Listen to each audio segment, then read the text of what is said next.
Hi friends, કેમ છો? મજામાં? હું છું એના પટેલ. તમે છો મારી ચેનલમાં.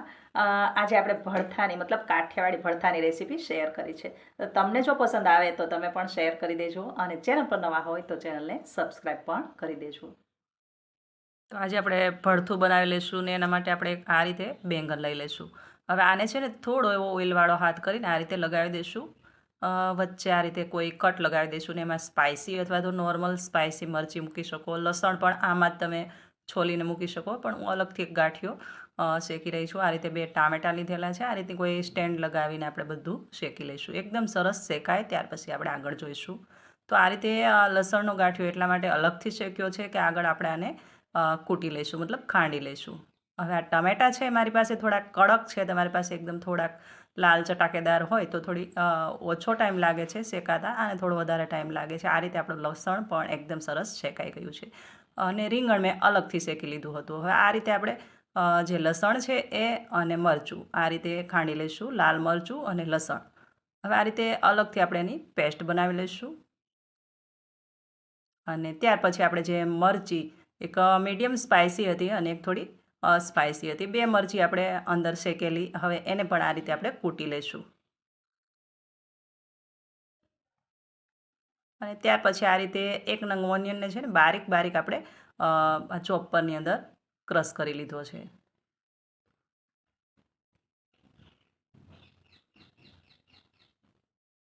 આ રીતે આપણે બધા મસાલા જે મતલબ ભરથા જે રીંગણનું જે ભરથું બનાવવા માટે ઉપયોગમાં લેવાના છે એ બધા આપણે તૈયાર કરેલા છે. હવે આ રીતે આપણે થોડું ઠંડુ થાય ને ત્યાર પછી આ રીંગણની છાલ ઉતારી લઈશું અને તેલવાળો હાથ લગાવવાથી શું થાય છે કે જે છાલ છે ને એ જ આ રીતે નીકળશે. જો તેલ નહીં લગાવો ને એમનેમ જ શેકી કાઢશો ને તો છાલ છે છોડા સાથે ઉતરશે, મતલબ જે રીંગણ છે ઓરિજિનલ જે પાર્ટ આપણે જોઈએ છે એ પણ છાલની સાથે થોડો ઘણો નીકળી જાય છે. આ રીતે ઉપરથી ચપ્પુ વડે હું જે કાંઈ ડસ્ટ જે સ્મોકિંગવાળું લાગેલું છે એને આપણે કાઢી લઈશું. હવે આ રીતે છાલ એકદમ જ સરસ આપણે કાઢી લીધી છે. ત્યાર પછી આ રીતે આપણે ડંઠલ પણ કાઢી દઈશું અને આને એક વખત આ રીતે ખુલ્લું કરીને બરાબર ચેક કરી લઈશું કે ક્યાંય સડેલું નથી. હવે આ રીતે ટમેટાને પણ આ રીતે આપણે મેચ કરી દઈશું, એક સ્પૂન વડે બધું બરાબર મિક્સ કરી દઈશું.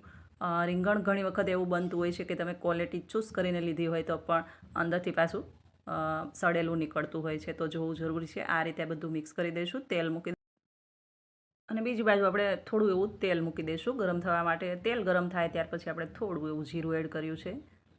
જીરું થોડું એવું તતળે ને ત્યાર પછી આપણે થોડી એવી જ એક પેચ આપણે હળદર એડ કરી દઈશું ને ઓનિયન જે બારીક આપણે ચોપ કરેલો એ ઓનિયન પણ આપણે એડ કરી દઈશું. બધું બરાબર થોડું એવું મિક્સ કરી દઈશું. આ મસાલાને વધારે સાતળવાની જરૂર નથી. આ રીતે થોડું મિક્સ થાય ત્યાર પછી આપણે જે મરચી કૂટીને લીધેલી એને પણ આ રીતે એડ કરી દઈશું.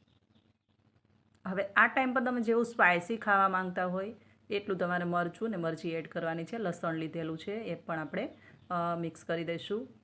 થોડું એવું શેકાય ત્યાર પછી આપણે જે લસણ છે એને ખાંડીને રાખ્યું છે એ લસણ પણ આની અંદર જ આપણે એડ કરી દઈશું.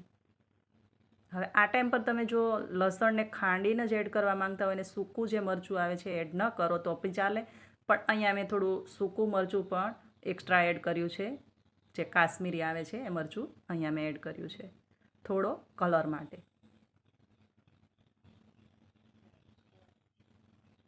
હવે આ ટાઈમ પર આને બહુ શેકવાનું નથી, થોડું એવું શેકાય ત્યાર પછી આ મરચું 1 ચમચી આપણે એડ કરી દઈશું કાશ્મીરી. કારણ કે મારે જે મરચું છે ઘરનું જે મરચું આવે છે એ મરચું બહુ કલરવાળું નથી, એટલા માટે મેં કાશ્મીરી મરચું એડ કર્યું છે. તમે ના પણ કરો તો બી ચાલે. હવે અહીંયા આપણે થોડું એવું પાણી એડ કરી દઈશું કારણ કે આ ટાઈમ પર મસાલો થોડો દાજી શકે છે. થોડું એવું મિક્સ થાય ત્યાર પછી આપણે સ્વાદ પ્રમાણે નમક એડ કરી દઈશું.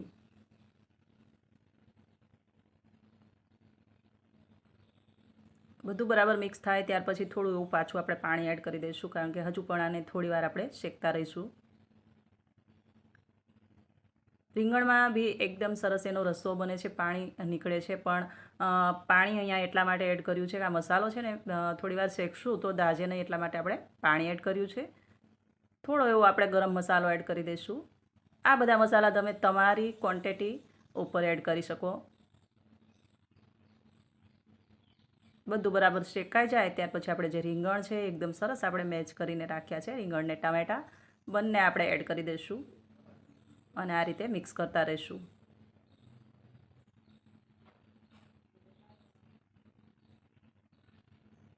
જોઈ શકો છો એકદમ સરસ બાફ નીકળી ગઈ છે, મતલબ કે એકદમ સરસ આપણા રીંગણનો ઓળો બનીને તૈયાર છે.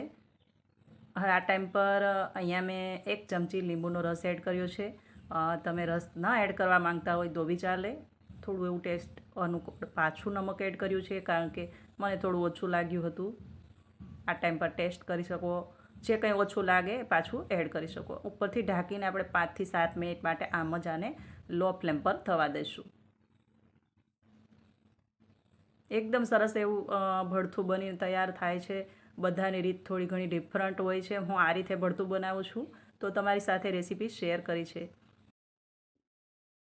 તો આ રીતે આપણું ભરથું 5 થી 7 મિનિટ માટે આપણે થવા દઈશું અને એકદમ સરસ આપણું ભરથું બનીને તૈયાર છે. જોઈ શકો છો તેલ જે પણ આપણે એડ કર્યું હતું, તેલ તો બહુ ઓછું આની અંદર એડ કર્યું છે, પણ તેલ જે પણ એડ કરો ને બધું જ આ રીતે સેપરેટ થઈ જાય ત્યાર પછી એકદમ સરસ આપણું ભરથું બનીને તૈયાર થઈ જાય છે. જોઈ શકો છો એકદમ સરસ એવું ભરથું બનીને તૈયાર છે. હવે આમાં એક જ વસ્તુની કમી છે અને એ છે લીલા ફ્રેશ ધાણા. તો ખૂબ સરસ લીલા ફ્રેશ તાજા ધાણા મળે છે, એકદમ સરસ રીતે આપણે આની અંદર એડ કરી દઈશું. હવે આ ભરથું એકદમ સરસ બનીને તૈયાર છે અને બાજરીના રોટલા સાથે તો ખાવાની મજા જ પડી જાય છે. તો ફ્રેન્ડ્સ, તમે કઈ જગ્યાએ કયા સિટીમાંથી મારો વિડીયો જુઓ છો કોમેન્ટ કરી જરૂરથી જણાવજો, જેથી કરીને હું તમને થેન્ક યુ કહી શકું. અને મારી ચેનલને જો સબસ્ક્રાઈબ હજી સુધી ન કરી હોય ને તો પ્લીઝ સબસ્ક્રાઈબ કરી દેજો. તો આવી જ રીતે નવી રેસીપી સાથે આપણે મળતા રહીએ છીએ અને અવારનવાર મળતા રહીશું. ત્યાં સુધી આવજો. Thank you for watching.